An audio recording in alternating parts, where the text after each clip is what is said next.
back. I now recognize Mr. Meuser from the great state of Pennsylvania for 5 minutes. Well, thank you, Mr. Chairman. Thank you very much to all of our witnesses. Thanks for making the trip in. We hope we get you out of here before the snow hits. And congratulations. It's really a pleasure to hear your stories and your successes. And so it's wonderful to have you here. We want to learn as much as we can and learn also how to help you from a federal standpoint as much as possible. So, of course, we passed the big, beautiful bill, as it was known, as well as the tax cuts for working families. And in it was several tax relief measures for small businesses, of course, the 199A, bonus depreciation, R&D tax credit. Some will say it's as much as 30% tax increase would have occurred were it not for the Republicans voting this long-term and permanent tax reduction into effect. So would you mind, it's okay I call you Miss Angie K? Okay. All right. Thanks. She said all of America does, so I want to be part of all America. Yeah, great. Can you tell us a little bit, tell us how the federal taxes, the anything else you want to speak about, the regulations that we're minimizing, healthcare certainly came up. We're all working on that. We really didn't want to double down on what I consider to be a failed system, because over the last 4 years, your healthcare prices were going up. We don't just want to say, hey, let's extend that because it's working wonderfully, because it's not. So we're trying to set up a more improved program. But that, as well as anything else you might want to say that you think, if you were sitting in our seat, you would be working on for small businesses and franchises. Yes. Microphone. Excuse me. There we go. Thank you for the question, Congressman. We're appreciative of the bonuses, depreciation provisions. In the salon business, we require special equipment.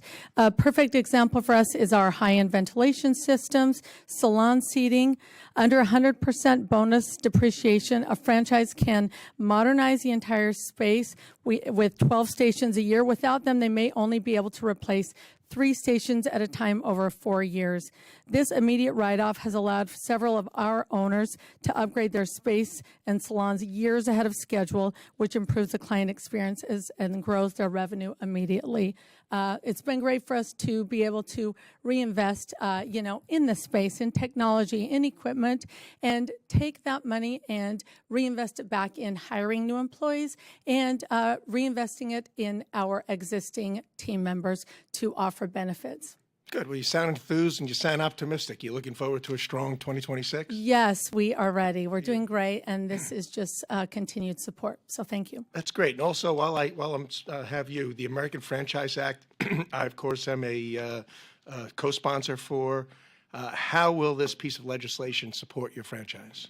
Well, just continued, no tax on tips has been a big part of our stylist take-home pay, more money in their pockets to support them in all their hard work. And, again, just it's a continued health of the business. That's great. Your employees appreciate the no tax on tips? Yes. Right. That's really, really nice to hear. Thanks. Ms. Patel, somewhat the same questions. Why don't you just offer us what's working for you, what isn't, and maybe speak on the American Franchise Act, which I think we're all supporters of, and we want to see get passed through on the House floor and have the president sign. So why don't you go ahead? Thank you, Congressman. From the Working Families Tax Cut Act, it was beneficial for our business. We have a unique model in the franchise system where we actually own the real estate, we own the building. And so when we're able to deduct and bring more capital into, or leave more capital into our business, we can reinvest it back into our properties. I'm sure everyone loves a fresh, clean, updated hotel room with a flat screen TV and great Wi-Fi. It helps us reinvest into our employees with training and things like that. One specific thing that really our company was able to take advantage of, not advantage, but was able to use the Opportunity Zone program reauthorization. We were able to build one of our hotels in an underserved community of the Greenwood District in Tulsa, a historic district, and we're able to build a $16 million hotel with 116 rooms that provided 30 jobs and is still doing great, continues to serve that company, and we helped revitalize that that area. So I'm really proud of that one. Again, on the American Franchise Act, it gives clarity, like we've all said here. As a franchise owner, our biggest risk is the unknown, and we have plenty to do as small business owners. That Ms. Mattel, I'm out of time. When I come and visit Representative Hearn, I'm going to stay in one of your hotels. yes, please. See you then.